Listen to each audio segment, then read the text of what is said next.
Welcome to Seven Trumpets Prepper. Guys, in this video, I'm going to talk to you about once considered, always considered. And this concept can save your life. I believe this is 2 decades almost of me going by this concept, because I've told this to my son ever since he was little, and he's now going on 17 years old. So I know it has been a long time I've been telling this to people and trying to live by this policy.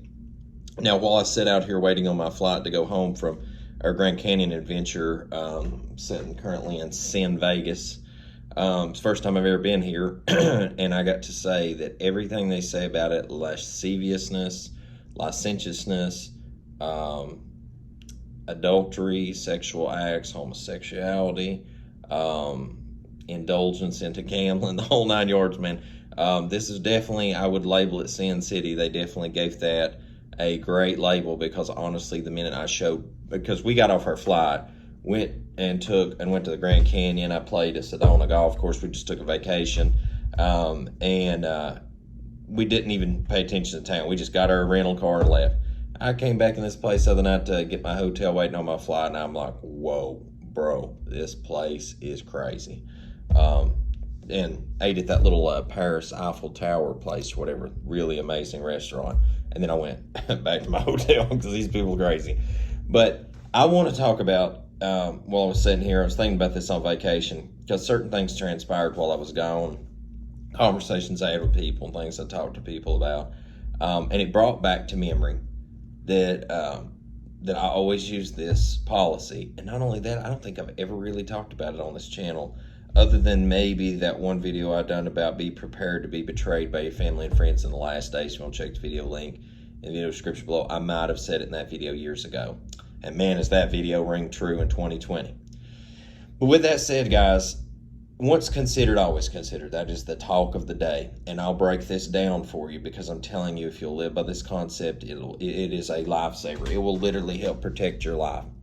So the number one thing we got to think about is people rarely ever change. All right. Now, I still have issues in my life at times that I'll sin, come short of the glory, just do stupid, repetitive things. Plus, I'm obsessive compulsive. So, like, there's things I've noticed that even from a young person up to an adult, I still have those tendencies of obsessive compulsiveness.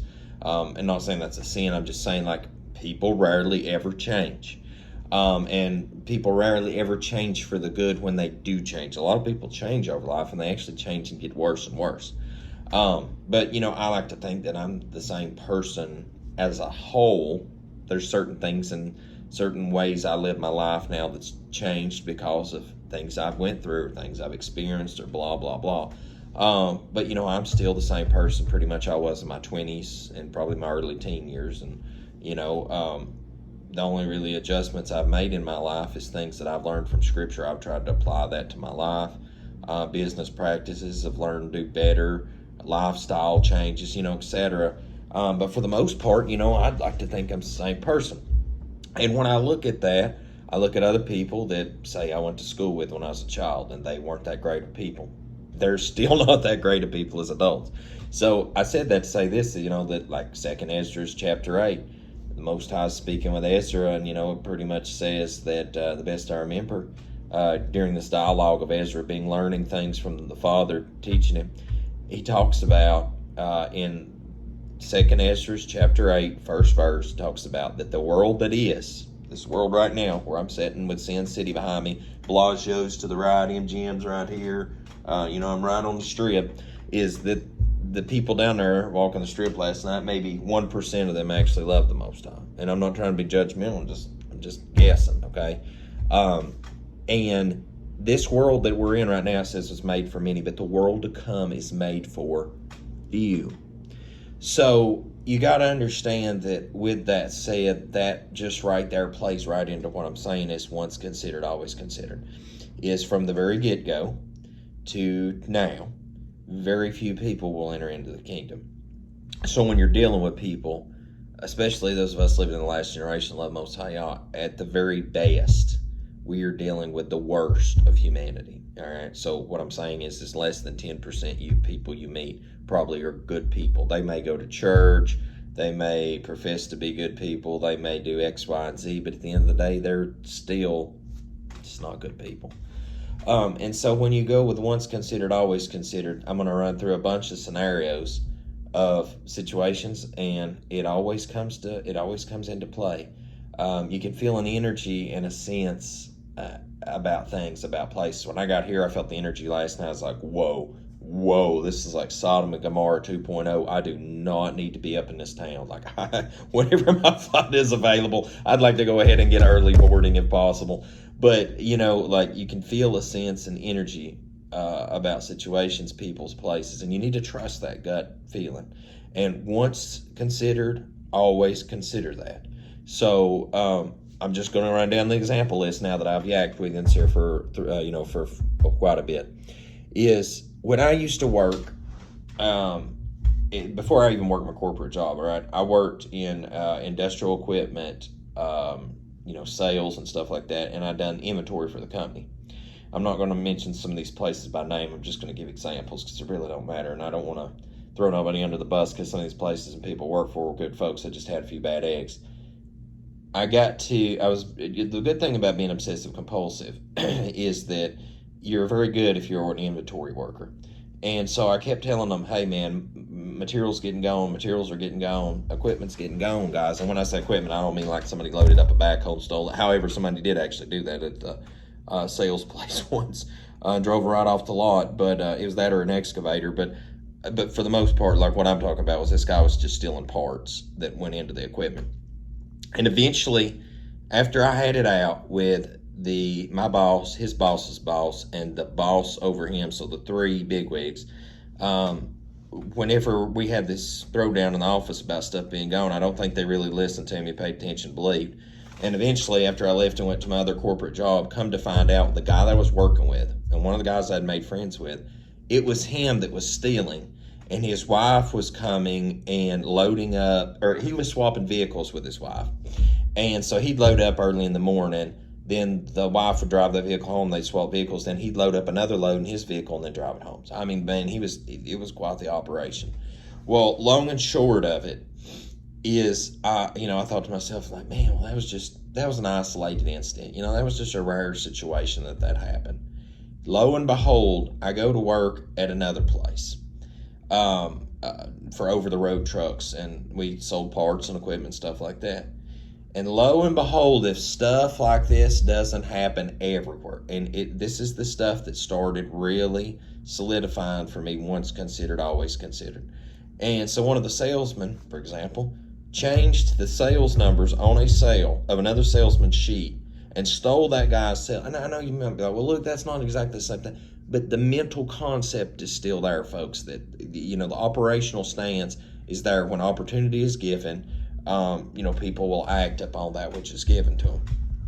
And it really set the tone for me that in business, if people have the opportunity to steal from you, do you wrong, or whatever, well, just like I said, once considered, just always considered it's going to happen. And sure enough, almost every place I worked after that, until I went to working for myself, I seen people doing wrong, thieving, lying, and it's just crazy. And, like another thing I've seen over time, here's another one, and I have this policy anymore when it comes to charity and tithe, is that people will approach me at times, I'm like, Luke, I'm in a really bad spot. Now keep in mind, folks, that I went through a divorce. I lost my home, I lost vehicles, I lost, time with my child, I lost a lot of material possessions, I lost some land. I can't even begin. I lost 20% of my business. I lost just so many things, and you didn't see me at any point in time going and being like, oh man, hey big man, can I hold $1? Blah blah blah. I just don't operate like that. It's like nobody cares about you. You're a man. Pick up your bootstraps, tighten them, get back in the game, go to work. All right, that's how a man operates, or a real man, I think. But anyway, I don't know how many people have approached me over the years and they've been like, man, I'm in a bad spot. Man, I'm in a bad spot. Can you help me, bro? And I'm like, in the love of Messiah, absolutely, I'll help you. And then, my good heart, these people will come back again and again and again. You all waiting for this? And again. And every time they come back, man, it's like their dog died. girlfriend kicked them out. They got a flat tire. They ain't got no food. Blah blah blah. And please, don't think that I don't have love in my heart for my fellow brothers and sisters. I am just saying there comes a point where it's like you need to get a job, and you need to get your life in order because everybody else is not here to prop you up. And so after a while of this going on for over years and years, especially since I had the YouTube channel, because people, I guess, look at me as a pastor or minister, and I'm just another guy out here trying to walk it out in the way. But people, will come to me and be like, hey, I guess thinking I have a fellowship or something and wanting support or help. And so if I have some money, guys, I try to help people out. And I have seen situations where that I've even specifically told people, all right, that nowadays moving forward, this is how I've literally ran into this recently. Somebody asked me for help and I helped them. And I'm talking, I didn't give them just like $5. I gave them a lot of money. And I'm like, that'll get you gas, food, they can get them a lot of things, and that'll help them out for a little bit. And I'm just one person helping them, so if a couple people help them, they should be in a pretty decent spot to get moving again forward.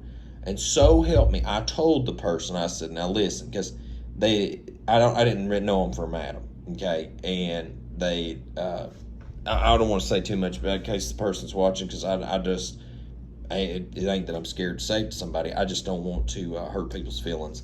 But, and hopefully maybe this will help wake somebody up. But I literally told them, I said, in the past, I used to help people. And they'd come back, and they'd come back, and they'd come back. And every time it was something new. And I was like, now here's the deal. I'm going to help you. But it's a one-time thing. This is it. I'm done. I'll pray for you after that point. And hopefully some other brothers and sisters help you out. And before long, hopefully you'll be back to normal. Now that, to me, I would hope that would exemplify the love of Messiah. That's patience, kindness, giving to other people, setting boundaries. So it's not like, hey, I'm trying to do you wrong. I'm trying to help you, but this is where it's at, okay? If you take the help, that's where it's at. So help me, less than 24 hours later, I get a message from him again. Hey, could you help me just a little bit more? Blah, blah, blah, blah, blah. And I'm like, nope, you ain't getting no help from me. That's it. And that right there, that is exactly anymore, folks. Every time I've went to help somebody, that just seems like that's exactly how it plays out.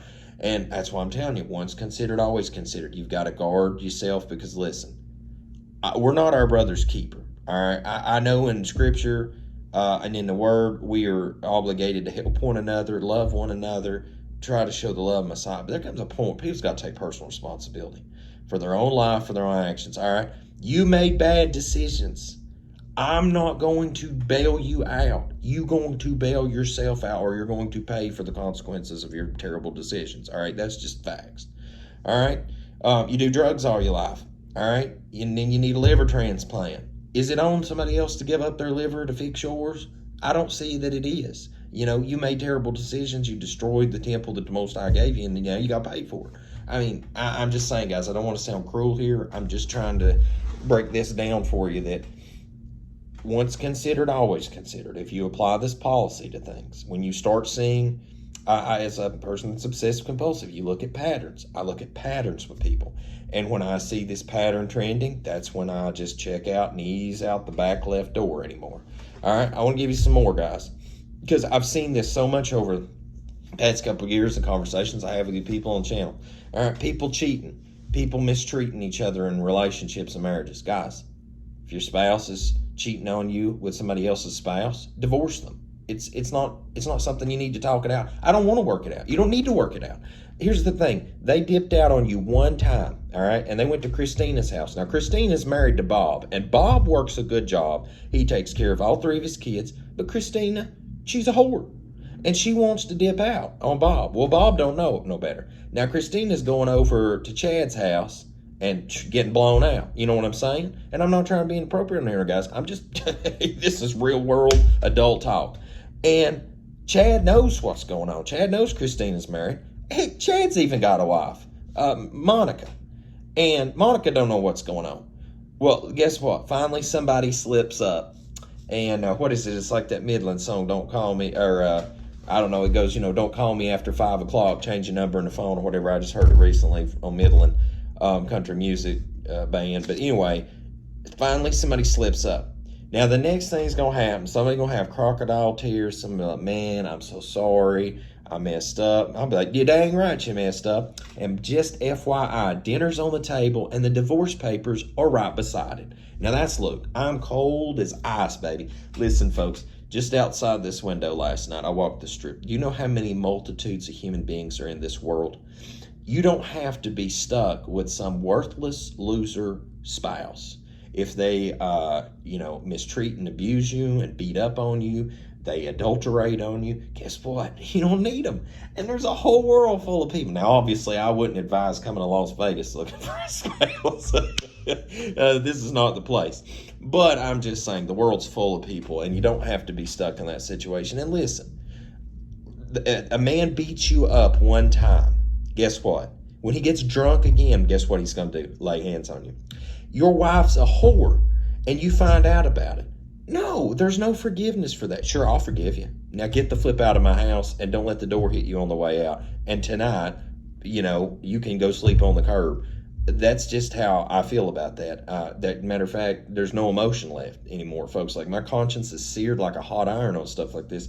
And I'll say this, and now I'm not saying this from personal experience. I'm not saying that this is from personal experience. I'm not saying this is from somebody I know or don't know. I'll just throw this one out to you too. And this is for you men.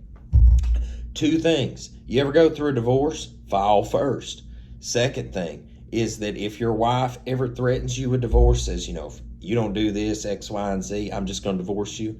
Here's an idea. Go to the divorce lawyer the next day. Don't go to work. Don't go golfing. Don't go hang out with your friends. Don't have a drink. Go directly to the law office. Don't pass go. Do not collect $200 on the Monopoly board. Go directly to the law office.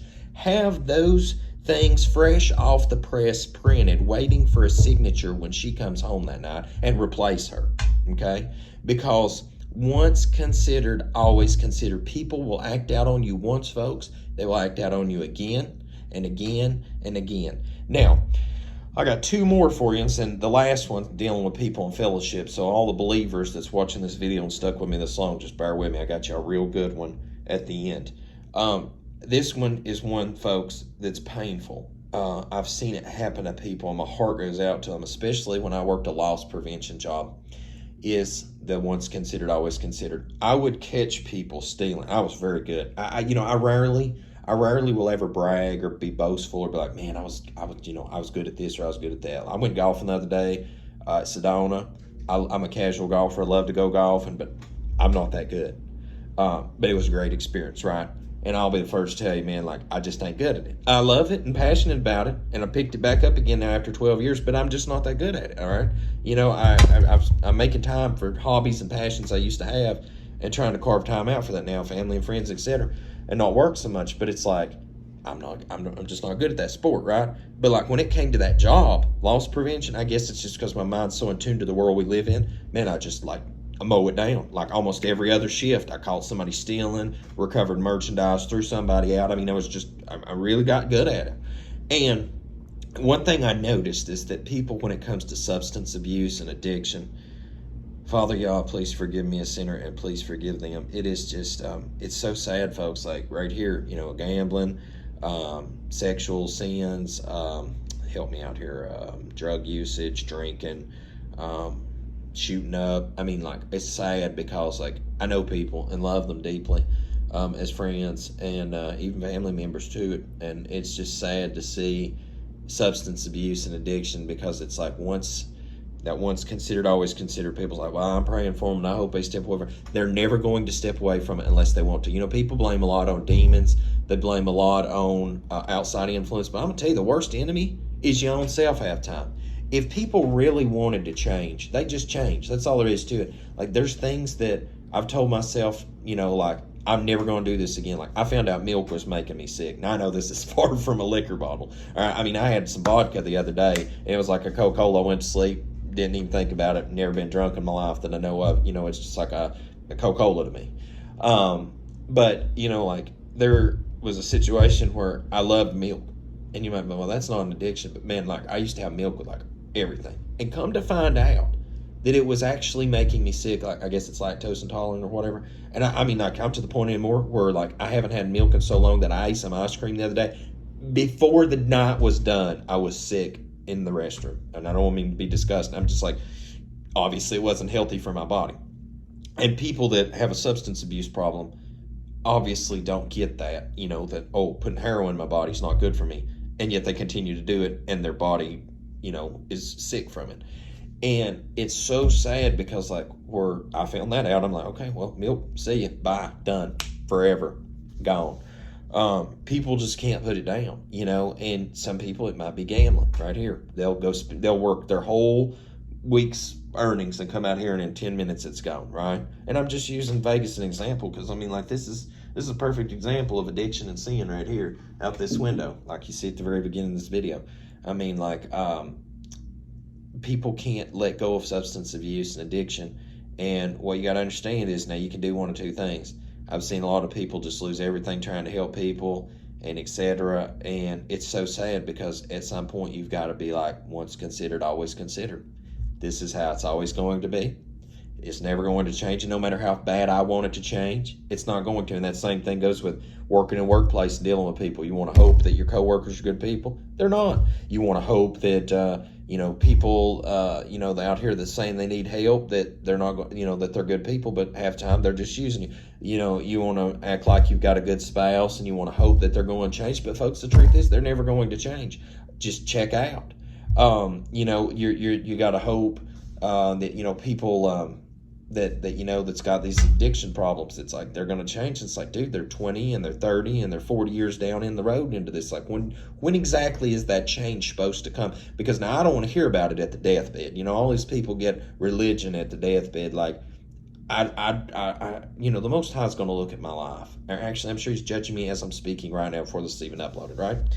And I'm looking at this with a finite earthly mind. I'm like, if I'm judging myself right now, I'm not letting Luke in the kingdom.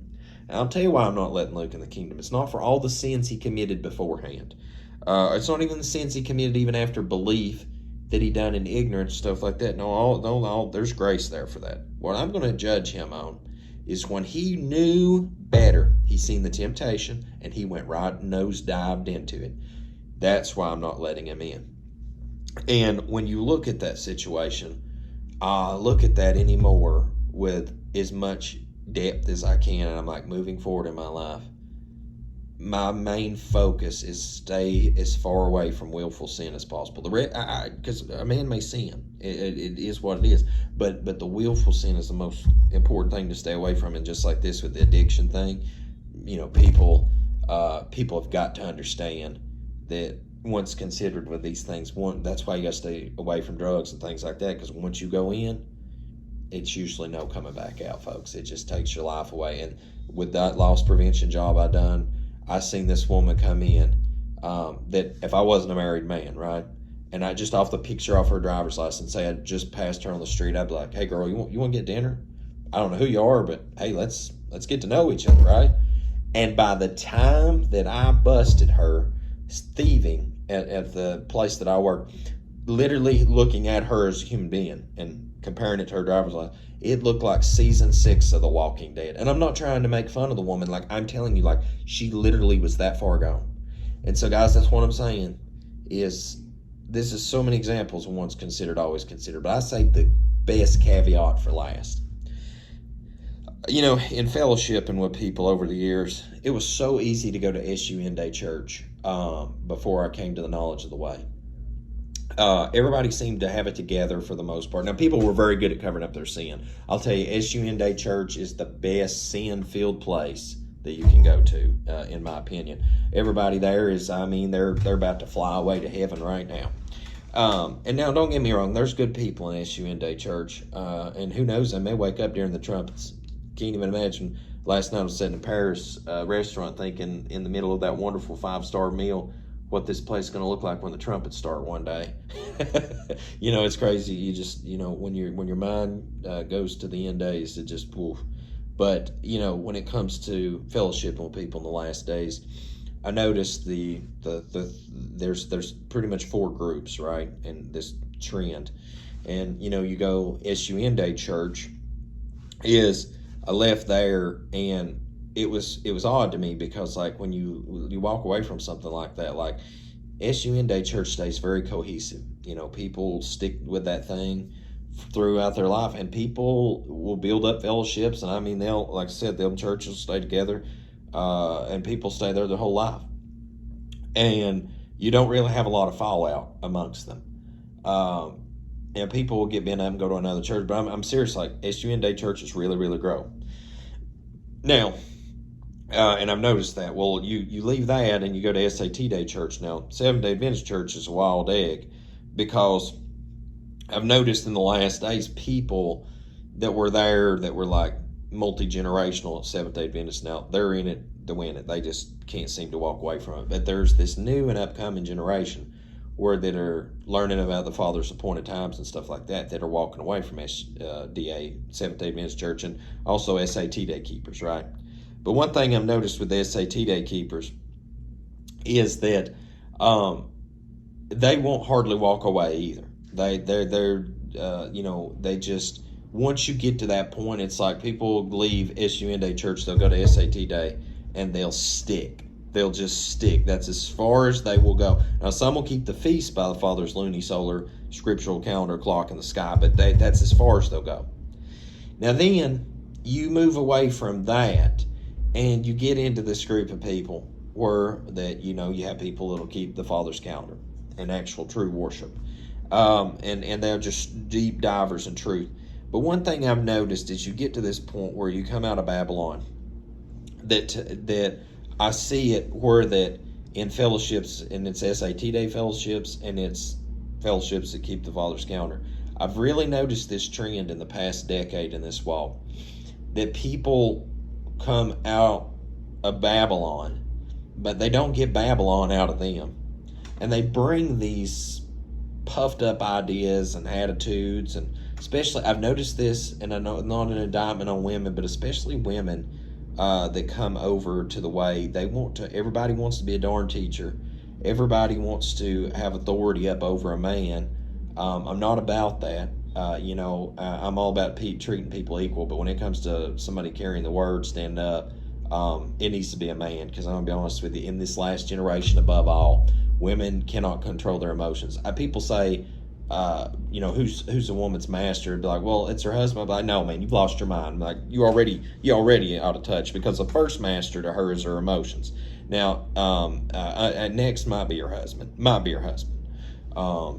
But I mean, like, just this whole deal in the last days with people coming together to fellowship, I've noticed that, and once considered, always considered plays right into this, that I've seen so many with wrecked because of women getting sideways, acting out in a fellowship. I mean, literally 50% of all fallouts I've seen with people having problems in fellowships, with people one another, is because of women acting out, getting sideways, lying, causing drama, just crazy.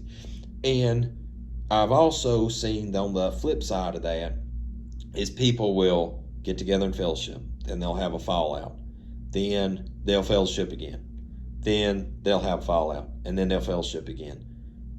That ain't for me. Listen, I've been a couple different places where that things got sideways. Somebody acted out, somebody did this, somebody did that, and I'm like, forget this. I ain't coming around this. I ain't being around anywhere where there's drama anymore. I'll be like Elijah and go sit in a cave by myself if I have to.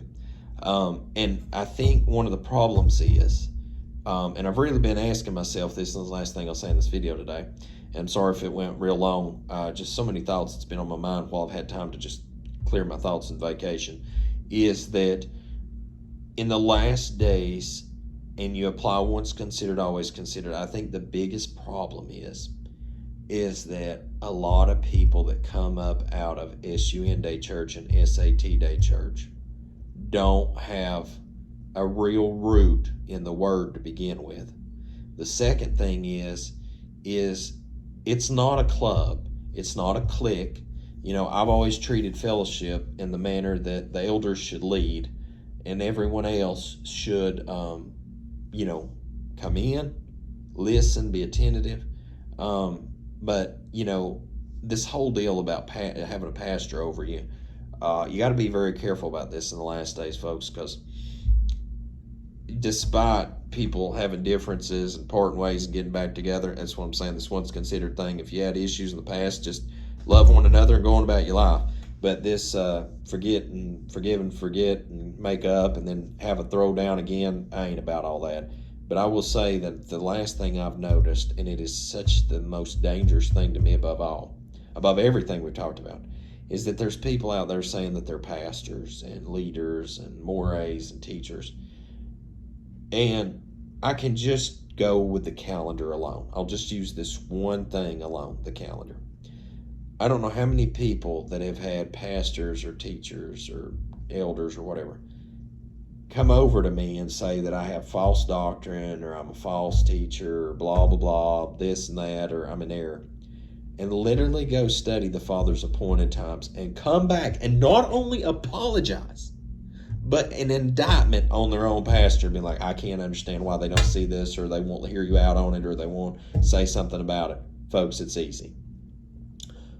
Any pastor, and I'm looking at this as a pastor, and I'm not a pastor. Let me rephrase that, or at least I don't view myself as a pastor. I'm just somebody, a humble servant of the Most High. But it is a very simple concept to me as being a deacon in a former SUN Day church and hearing a pastor say that he would be a martyr if he went out there and told the people the truth. And that was just about the seventh day. That wasn't even about keeping the Father's calendar. Most pastors and most people that has come over into the way, that's how I refer to it, and keep SAT day, know good and darn well when the Father's appointed times is, know how to keep them, even keep the feast by them, but won't keep the Sabbath by them.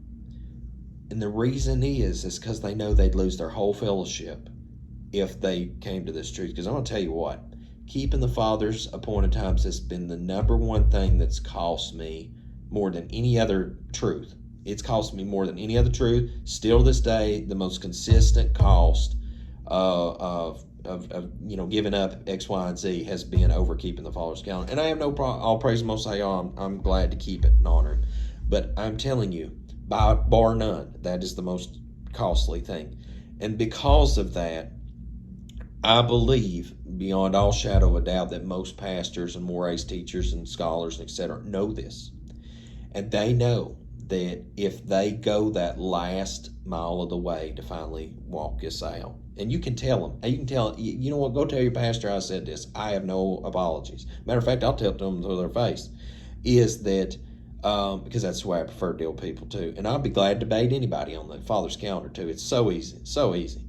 But if they went and started keeping the Father's calendar, the first Sabbath, 50%, if not more, of their congregation be gone forever. And you say you're lying, look, you hide and watch. Just let them tell the truth about the Father's appointed times, about how that it needs to be kept, X, Y, Z. The place would be half empty the next Sabbath, and after that it wouldn't be shortly thereafter. The place would probably be almost empty. Folks, we are living in a very last generation of the history of humanity. And people will not go the distance. They will only go 80-90% of the way. I did a video about this recently. I'll try to put that link in the video description below as well. I think it's called the 90% servant or something like that. But you've got to understand, and this is what gives me peace of mind, because a lot of y'all that watch this, I know you're like by yourself in fellowship, and it's just you. You may just watch my content, other people's content. That's about the only fellowship you get, And it sucks. I understand. And I'm to the point anymore where I just get together with people, 4 or 5 people on Sabbath. I've tried to have fellowship for people. It's just hard. And I've noticed, Lunar, the people that'll keep the Father's scriptural calendar, for some reason, it just seems like there's people in that movement that there's always got to be one person come in and mess up a whole congregation or just act out and act sideways. Like people, I don't know what it is, but those that keep the Father's lunisolar scriptural calendar, those people that actually are in that movement, they have got to figure out a way to reconcile and start getting along with one another, because that seems to be in that bunch. People that act out more than anybody I've seen anywhere else, and it's a darn shame. And who knows, maybe it's spirits at work in people. But you take what I said and look across the board at all these people out here that's coming out into the way and the Hebrew awakening and all this stuff, and they won't go that distance. And what I do anymore is, I see people that's in the way and say they're a SAT keeper, etc. I try to help people. I try to be kind to people that's out there in ministry trying to help spread the word. But when I see that they've had an opportunity to really look into it and not walk it out, I just separate my company quietly. I have just in this year alone, I have just quietly diminished myself out of a lot of people's lives because I'm like, I don't want to deal with it anymore. I'm like, I don't want to support people that are not willing to support God's truth all the way.